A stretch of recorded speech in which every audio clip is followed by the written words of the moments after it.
20-year-old David Moses will spend the rest of his life in prison for the murder of 81-year-old Dorothy Session. Prosecutors say Nash acted as a lookout while David Moses and her sister Katia Nash beat Session to death in her East Bakersfield home.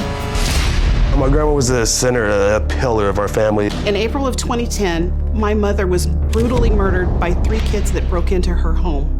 I went to find my grandma lying in a pool of blood in her dining room. When AJ found her, she had been badly beaten, but she was still alive. She was still able to talk to me, and she was able to tell me a description of who assaulted her. I got there 10 or 15 minutes later, and they already had her in the ambulance. We experienced seeing our mother on a gurney being taken away. I was the one who had to make the final decision whether to let my mom live or die. I was there when she took her last breath. We had to watch her die. We've all suffered from her loss. Part of me wishes, maybe I should have just stayed and hung out a little bit longer that day, and that might not have happened. Since her death, AJ's behavior has gotten worse, extremely volatile.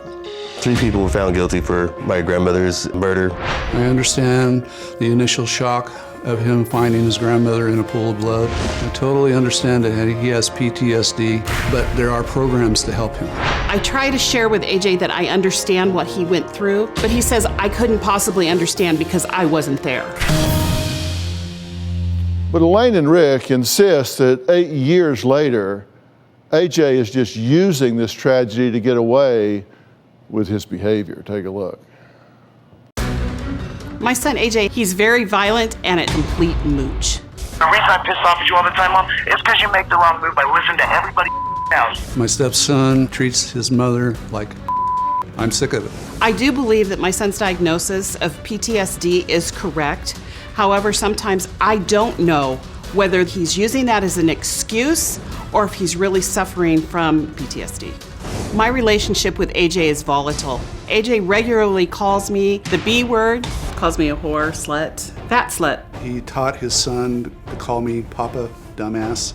One time I bought groceries for him, and he left me a voicemail because he was so angry with me that he didn't get what he wanted. You stupid bitch. Archer's been asking for ice cream and candy for 2-3 days now. He hasn't gotten physical towards me, but he has towards my husband. One night, AJ was making too much noise and we got into a big fight. I am also afraid that he might do something that would hurt his son. He's abandoned his son at our house. What do they taste like? Like oranges. One time when he left Archer with us, I said, "You know where Daddy is and what he's doing?" And Archer says to me, "Haha, yeah, he's gonna go blow his brains out." I didn't take his threat of suicide seriously. If you don't care that I'm ready to kill myself half the time, you call the cops instead of coming over here yourself and checking on your son. That's what I need. I immediately went down to the courthouse and grabbed paperwork to file for temporary custody of my grandson. He has done everything from stealing from me. I am going broke, working my second job, just to be able to take care of him, to pay his rent, his utilities. I'm done. I am so done. Okay, tell me what that means you're done. I am done because I can't believe I have a 32-year-old son who is still using this PTSD as an excuse to take money from us, to steal from us, and not take care of his son.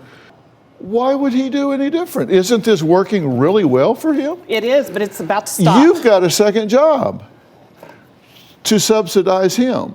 Yes.